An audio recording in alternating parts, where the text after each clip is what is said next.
Welcome back, everybody. Now I'm very pleased to introduce our guests, showrunner, executive producer, and writer Matthew B. Roberts, Caitriona Balfe, who of course plays Claire Fraser and who has been Golden Globe nominated 4 times for this role, and the Critics' Choice Award nominated Sam Heughan, who you'll all know very well as Jamie Fraser. Welcome, everyone. Thanks for being here Hello. today. Hi. Nice to Hi. be here. Hello. What an intense episode this was. I have to admit, I did have to look away a couple of times. It was some hard going. Now, Matthew, I know you partnered with Rain, the sexual assault hotline, for this episode. Can you talk a little bit about the decision to do that and how helpful that was in navigating the scenes with Claire's abduction? Well, we knew we were going to do this episode from the very beginning of the season, and we wanted to be very careful with it. So when Tony Graffia and I started writing, we started doing as much research as we possibly could. We have in the past on Outlander, as we know, we've dealt with rape and sexual assault and many kinds of assaults on the show. So we have a lot of consultants that we can go to. Over the past 6 years that we've been doing this, we've had a lot of consultants that we've talked to and really mine their expertise before we even start the process. Absolutely. And Caitriona, how much did you kind of get from that partnership with Rain, and were they supportive, helpful in some way? Did you learn from them at all? Hugely. I mean, I think anytime you tackle the issue of sexual violence or rape, you want to do it the most responsible way that you possibly can. And I think something that we've always done on Outlander is try to take a point of view and highlight something that can be somewhat helpful in terms of starting a conversation. I mean, when we did season 1, the idea of male rape, which was so unusual to see on TV, and with this particular storyline, when Matt came to talk to us about it and started talking about the idea of disassociation, which is also something that you don't often see when rape is being handled. So we talked a lot with Rain about how we could approach this, and also just in terms of making sure that we had trigger warnings before the episode. So you never want to do something like this and not give people the opportunity to kind of go into it with their eyes open and know what they're going to see. And I think it's really important to all of us when we approach any kind of subject matter like this, that we do it in the most responsible way possible. Mm-hmm. And for both you and Sam, I have an audience member question from Mitch. The scenes are so emotional in this episode. Do you need time to recover? How do you handle those? I'll let Do you want Caitriona to take that one. first? I definitely think when you're dealing with really heavy subject matter, you do go to quite dark places within yourself. And I think there's always a certain amount of purging of it that you have to do. But, I think the healthiest way to be able to do this job is to also be able to leave these things at the door when you leave during the day. I think, using your own psyche and mining your own emotions can be, if you're not careful, you can do yourself psychological damage. So I think it's important early on when you do this job that you learn how to separate your own life and your life at work. I mean, at least for me. Yeah, and I think, we have such a safe environment. I think, all credit to Matt and to Tony and to our amazing director, Jamie Payne, who dealt with this with great sensitivity and gave, I think, a really safe platform for us to explore these themes. And I think, when you have this community, when you have this close-knit group of people working closely together, I think, therefore, we can open up more and we can explore these things deeper. So yeah, credit to everyone that was involved in these. I think if it wasn't for that, we probably wouldn't be able to maybe go to those more challenging places. Mm-hmm. Matthew, I was so curious about the sort of disassociation scenes where we see Claire and Jamie in this sort of 60s, 70s house with this music and the kind of super bright colors. Tell me how that all came together for you. Well, it started at the beginning of the season when we break out the entire season. We knew where we wanted to end, and we wanted to end with this particular event. And we talked to Tony and I talked about how to really what we wanted to do is give an escape for both the character and the audience, but we wanted it to be a survival technique. And what we did is we did a ton of research about this, and we found out the people who suffer traumas. It's not only sexual assault; it's all kinds of traumas that they disassociate with what's going on in front of them as a survival technique. And we started to break the story, and I went to Kat and Sam in, I believe it was Caitriona's trailer one day, and told them about the idea. And I think they, I mean, I could be wrong, but I think they really liked the idea. And I think Caitriona, if I remember correctly, didn't want to shy away from the assault. And we dug into it even more when we talked to them about it. And I think what we tried to do, and then well, Jamie Payne came on board as our director, and we wrote out the 60s. We had to pick a time period so Gary Steele and Trisha Bigger could design it. We couldn't just arbitrarily say she disassociates. So we had to pick a period, and we decided what she came back from. But we didn't want it to be specific. So I asked them both to mess it up.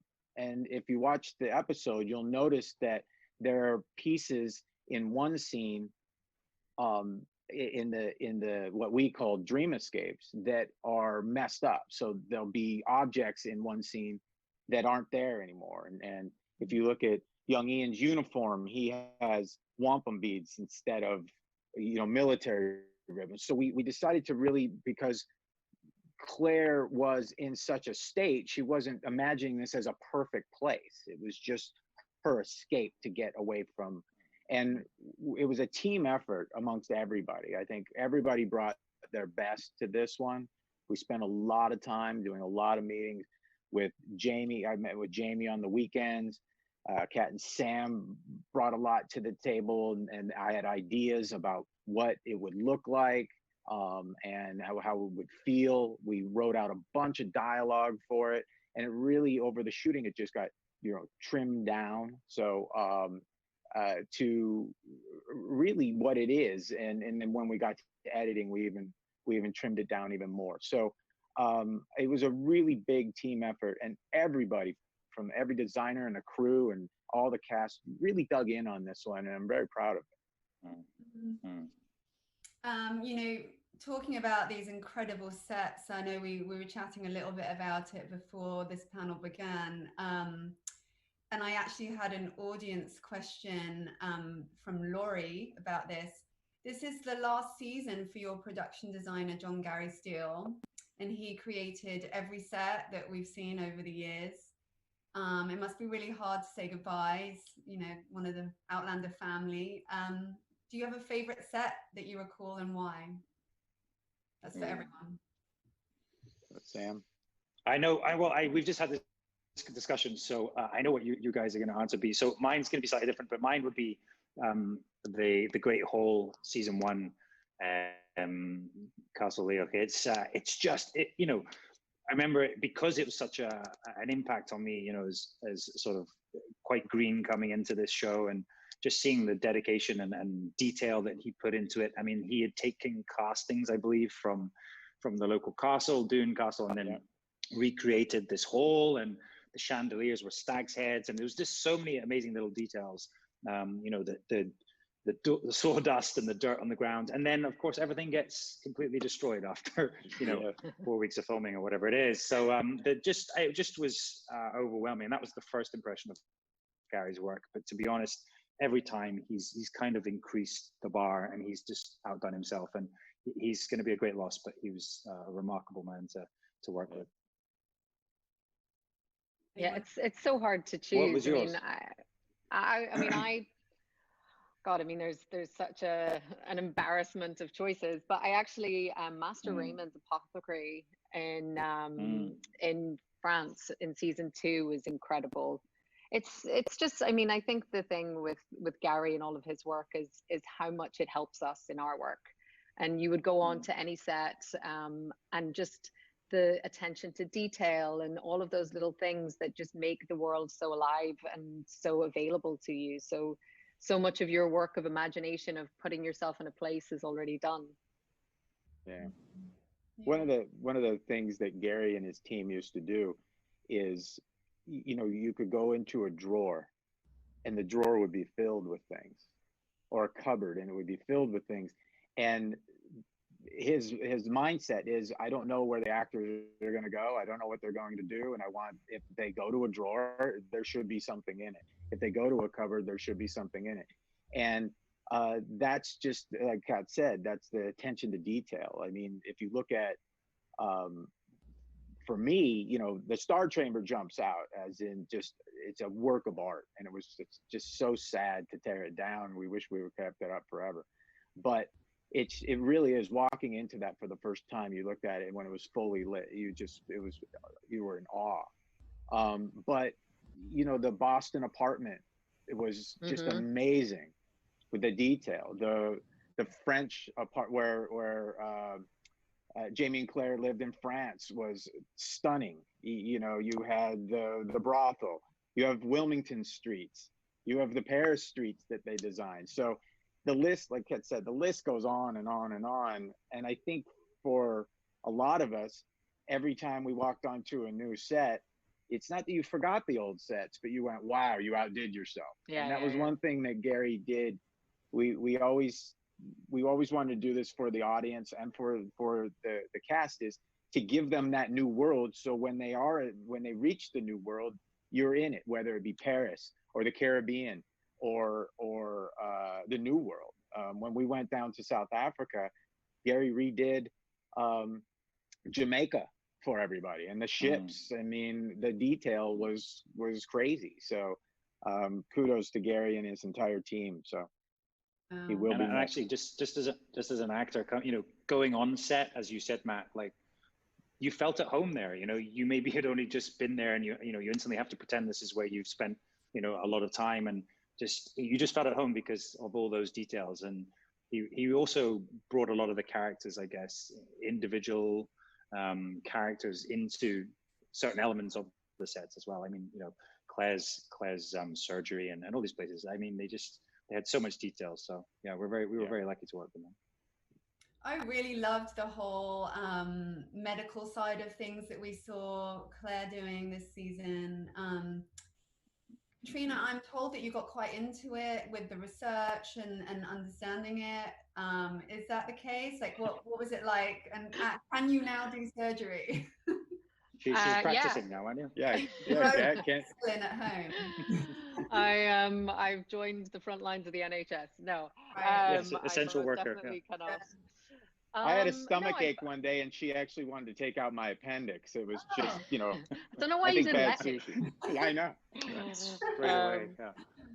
No, it's one of the elements that I do find really fascinating. I mean, it's amazing what they have on YouTube and how many different procedures you can watch. Or I remember when we did like Jenny's breech birth in season 1, I just fell down a YouTube hole for a couple of hours watching all of these breech births and people turning babies inside the stomach. But no, it's really fascinating. And I love that this season we got to see Claire really, you know, kind of invest all that time again in her role as a healer and a doctor and a surgeon.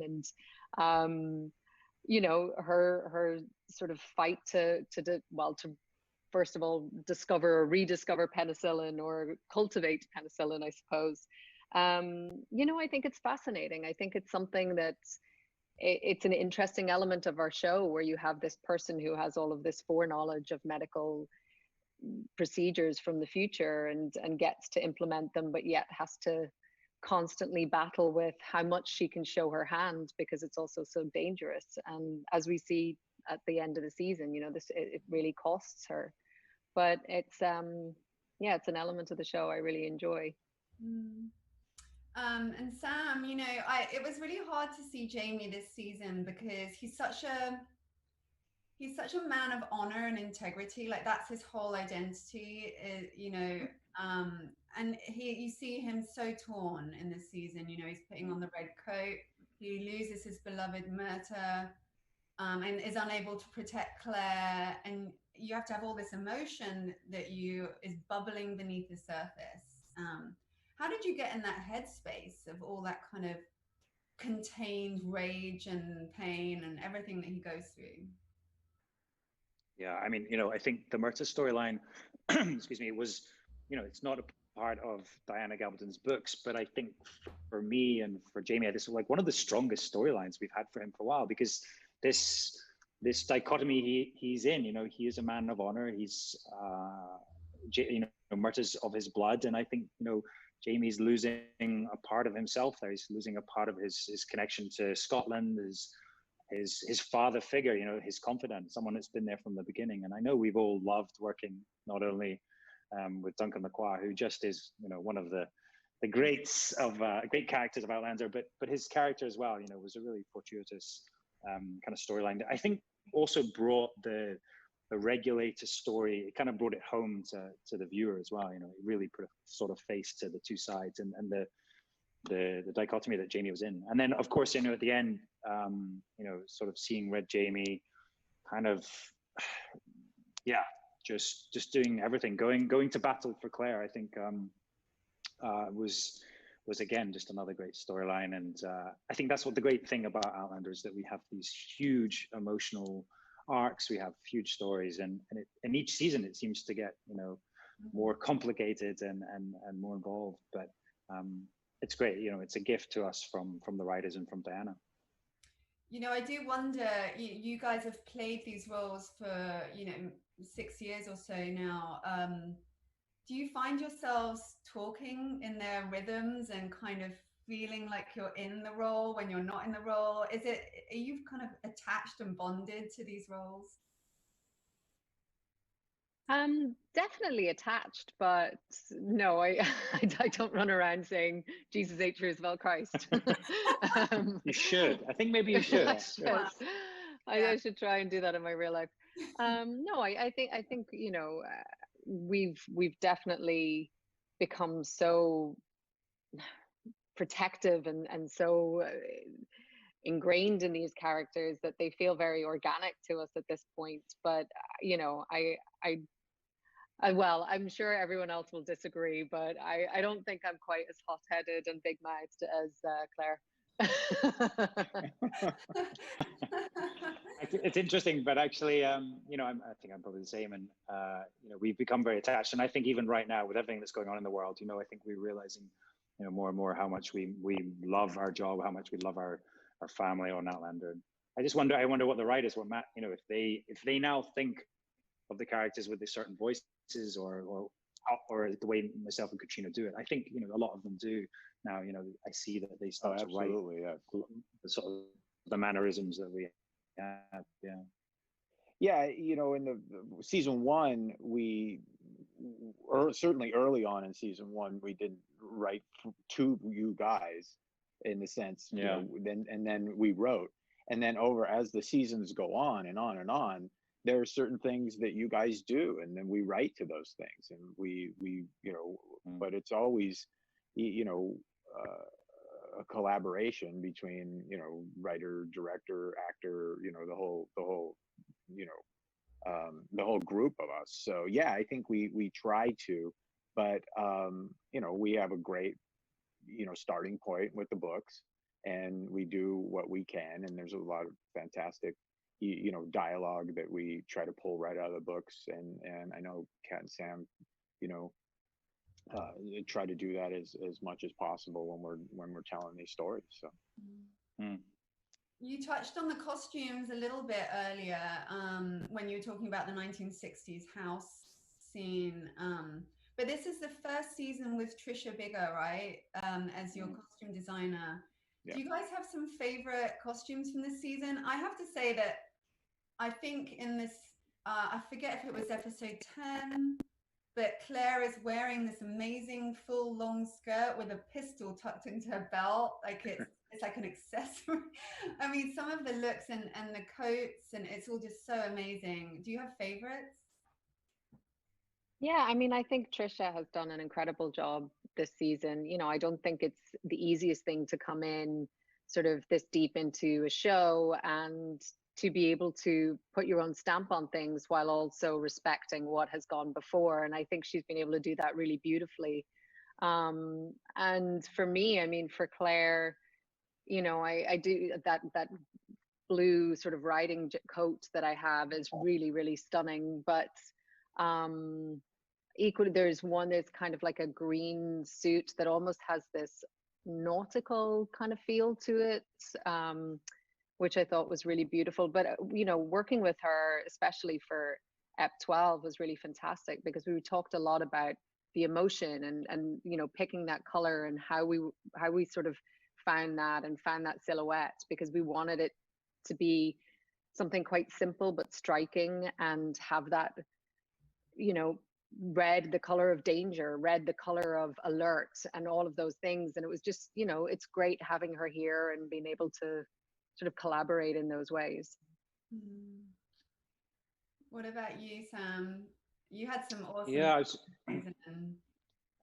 I mean, some awesome costumes this season, and you know, we see the return of the kilt, which I think was something that we all, you know, were wanting to see, and it was just about finding the right place for that. But and actually, the red coat for me, you know, was a big one. Again, going back to that storyline, and it had so much symbolism behind it, and everything that Jamie's fought against. But I agreed, yeah, Trisha, she was great at collaborating. She really was, and probably the most sort of striking piece for me is the coat you see in the last, almost the last scenes there when Jamie goes back to Brownsville. He has this long leather jacket, and it's pretty awesome. I kind of want to steal it for my real life, but yeah. Well, now you ruined it, because when it goes missing, we'll know where to find it. When it goes missing, you know, yeah. When you see me out wearing that. But she's been fantastic to collaborate with, and very, very, very easy to work with, and just I think she's done a great job. So I have another audience member question from Jan. Since season 1 in 2014, what do you feel you've learned as actors? Nothing. Absolutely. I was going to say everything. Everything and nothing. Everything. About nothing. Oh God, I mean, I was so green. I mean, I had hardly done anything before I started Outlander, so I've learned all the technical terms, what a mark is, all of those things. No, I think one of the greatest things about being on a show for this long and having the sort of environment that we have with Outlander is to, first of all, trust yourself, but also allow yourself to constantly be surprised. I think by our characters, by storylines, you know, it's not very often that you get this long to tell a story, and it's really lovely to continually be learning new things about your character. Yeah, I mean, I think I would agree totally. You know, it's impossible to be complacent on the show. As I said, you know, it's constantly moving. It's gone from Scotland through France to the Caribbean and now in America, and it feels like a completely different show. You know, we're talking about America now in its infancy, and there's so many parallels going on right now. But it's been a great show to learn on, and I think Caitriona and I, you know, coming in very green, we've experienced a lot, you know, and I think it's also given us great opportunity as well, and great people to work with. You know, we've learned a lot from our co-stars and our writers and our showrunners. So it's been it's been a good experience. I just wish we were 20 years younger. Don't we all? So this is really one for Matthew, but you guys, I'd love to hear from you. If you could throw the book out, what would you do with Claire and Jamie and Brianna and Roger? What would happen? and you can all answer this, but Matthew, this is good. Yeah. Well, Matthew. I would probably, given this moment in time, I would probably have them set sail for maybe Hawaii and set up some sort of medical facility I'm with where, you. and then On the beach. Yeah. yeah, on the beach, somewhere on the beach. Jamie invents surfing, maybe. Yeah. Claire maybe goes Roger into and medicinal Bree, cocktails. Yes, wonderful. Bree open up a little Palapa Cabana thing, something like.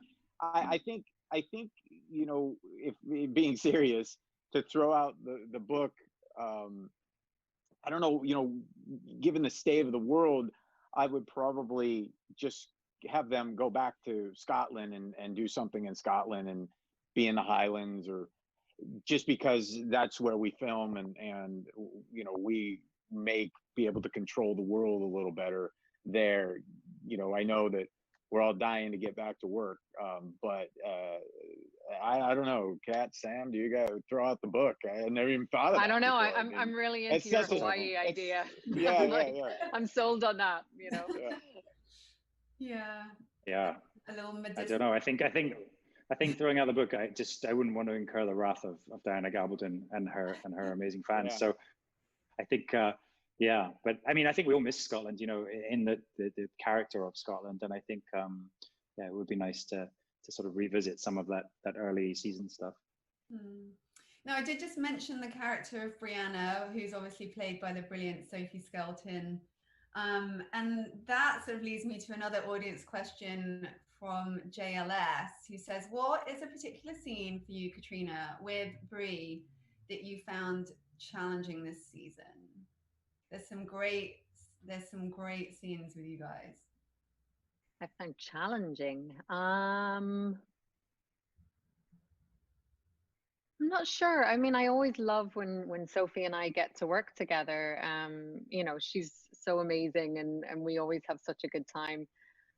I think I just love when they get to be really supportive, and I think you see this with coming from where their relationship started in season 2, when there was such a gulf between them, to now when Brianna's really struggling with Roger, that Claire is there to be able to, give her advice and be the mother that she always wished she could be. But then on the flip of that, you see Brianna be very much this kind of sage fountain of advice for Claire very often. So I don't know. I mean, I'm not sure if they're challenging. They've just been really enjoyable.